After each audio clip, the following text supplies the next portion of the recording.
Why does the American dream cost so much more than it used to? We're told that if we study hard, work full-time, and save what we can, we'll get stability, maybe even a good home and a little time to breathe. But for millions of Americans, doing everything right still doesn't stretch far enough. Paychecks that used to cover a family now barely cover an individual. Savings accounts are minimal or even non-existent, while rent, groceries, gas prices, and insurance eat through the budget faster each year. In this video, we're breaking down 7 systemic reasons the American dream feels out of reach. Each one connects to the others like a chain, so make sure you stay tuned until the end. Number 7, the dollar's lost power. Let's start with the foundation of everything, the value of a dollar. Over time, inflation has quietly shrunk the power of a dollar. A grocery bill that cost $50 decades ago might be more than $200 for the same shopping cart of goods. For generations, wage growth was supposed to keep pace with inflation. We earn a bit more, prices rise a bit, but our living situation remains stable. Slowly, then suddenly, that balance broke. Since the mid-20th century, productivity has soared, but wages for most workers haven't matched that climb. Between 1979 and 2019, for example, net productivity in the US rose by 59.7%, while median worker compensation increased just 15.8%, which is a divergence of nearly 44%. Everyday necessities magnify the problem. Gas, utilities, and rent now consume a larger slice of our income. According to a study conducted by Harvard in 2022, half of American renters spent half of their income on housing. Even when inflation temporarily dips, essential services rarely fall in price. They just reset at that higher level and become our new normal. When we look at the inflation rate compounded over decades, the small annual changes result in prices that are increasingly becoming out of reach for more and more Americans. The US dollar index, which is used to measure value against a basket of major currencies, has dropped by more than 10% since the beginning of this year. This is the steepest first half decline since its inception in 1973. Weakness in the US dollar has been tied to growing federal debt, persistent fiscal deficits, and concerns about the government's long-term ability to manage its finances. When the dollar weakens, we're forced to make sacrifices. Prices rise, we can't afford to save for an emergency fund, let alone retirement. What used to be covered by one paycheck now takes 2, and that makes life difficult.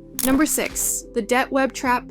For older generations, adulthood often began with a paycheck and a little money in the bank. Today, adulthood usually starts with loans, credit card debt, or financial help from one's parents. Debt has become the price of admission to modern life. The average American has $63,000 in non-mortgage debt, and this includes credit cards, auto loans, and student loans. For the 43 million Americans with student loans, the total average amount owed is between $20,000 and $25,000 according to the Federal Reserve. Many of us start adult life with a negative net worth before earning our first full paycheck. Until recent years, to get a job we needed a degree. To get a degree we needed a loan if our parents weren't wealthy or willing to help. And to repay the loan we needed a good job that's become harder to find. Credit cards and personal loans fill the gap when we can't find work or our paychecks can't pay the bills. About 14 million adults, about 6% of the country,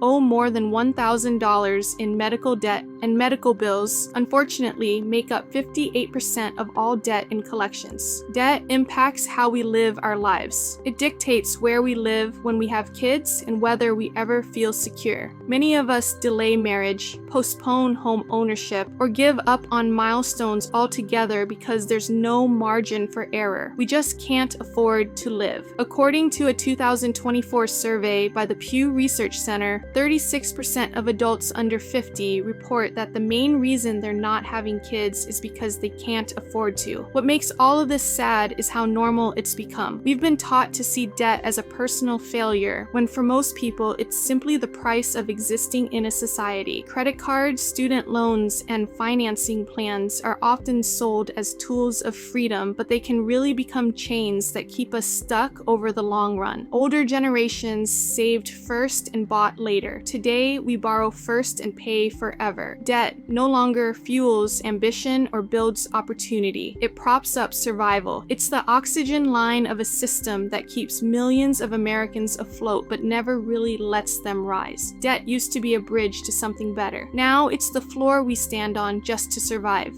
Number 5, opportunity is a zip code lottery. Where we live has always mattered, but today it practically determines our odds in life, especially if we lack the means or willpower to move. Across the country, 2 families earning the same salary can live entirely different lives depending on their zip codes. An $85,000 income might afford a house, childcare, and vacations in one state, but barely cover rent and groceries in another. The American dream has turned into a geography gold rush, and for most people, the gold is getting harder and harder to find. According to the Bureau of Economic Analysis, prices in California average 112.6% of the national level, while in states like Arkansas and Mississippi, they sit closer to 86 to 87%. In real life, that means a cart of groceries, a tank of gas, or a roof over our heads can cost 20 to 30% more simply because of your state or zip code. In over 70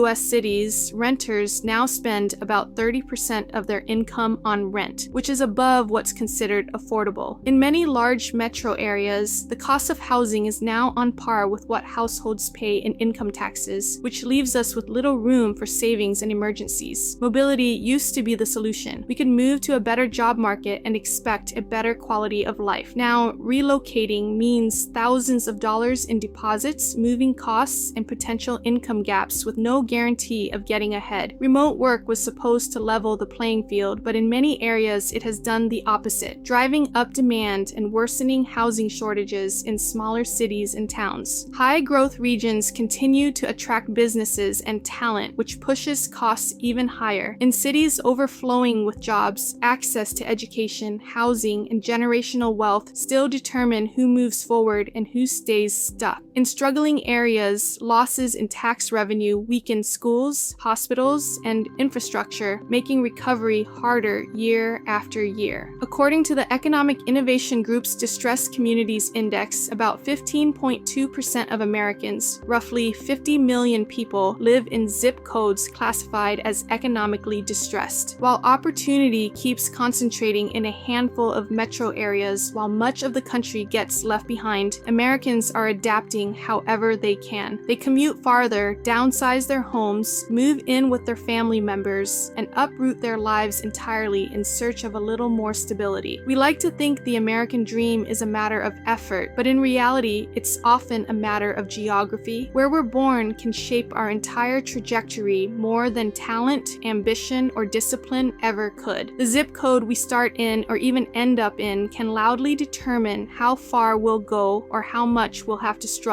in order to stay. The American dream isn't evenly distributed. For millions, it isn't about opportunity anymore. It's about location and luck. Number 4, education's broken guarantee. A generation ago, the path was clear. Get a degree, land a steady job, and build a life that would last. For decades, that formula worked. Today, it doesn't. Automation, outsourcing, and now artificial intelligence have rewritten the rules of work faster than education can keep up. Many universities still teach frameworks and theories from decades ago, while employers demand skills that change every few years. Students graduate with knowledge that's outdated before their loans are even paid off. Degrees that once signaled security now often serve as expensive permission slips to compete in a hyper-competitive global job market. Even when we do everything right, we can still be overlooked. Many job seekers find themselves skipped over for being too qualified, too old, or too educated, especially as companies chase younger, cheaper, or more adaptable workers. Experience, once considered an asset, now gets treated like a liability. The rise of AI has only made this worse. Across industries, CEOs, consultants, and investors are telling businesses to move toward AI-first models, replacing or minimizing human labor wherever possible. Roles that once required a team of people can now be handled by one person and a set of tools. Every technological advancement makes the workforce leaner. Nowadays, even college graduates are struggling to find entry-level jobs. Meanwhile, the cost of higher education keeps climbing higher for students already in school. The average graduate leaves school with around $30,000 in debt, yet starting salaries have barely budged. The result is a generation burdened by debt for jobs that may not exist in a few years, or that now pay less because AI agents can do part of the work. Education still matters, but its power to guarantee stability is fading. What used to open doors now barely keeps them from closing. The American dream promised that knowledge would set us free. Instead, it's become something we have to keep paying for just to stay relevant. The result is a system that reinforces inequality. Students who can afford elite universities gain networks and safety nets. Everyone else gets the same degree, but none of the advantages and plenty of debt. Education still matters, but its power to lift people up into better economic situations is weakening. The American dream instilled the belief that education was the great equalizer, the key that could open any door. But in today's economy, education often decides who gets to stand in the hallway and who gets left outside. A degree may still open doors, but too often it opens them into rooms already full. The American dream once promised that knowledge could change our destiny. Now it's just another thing we have to buy to have a chance.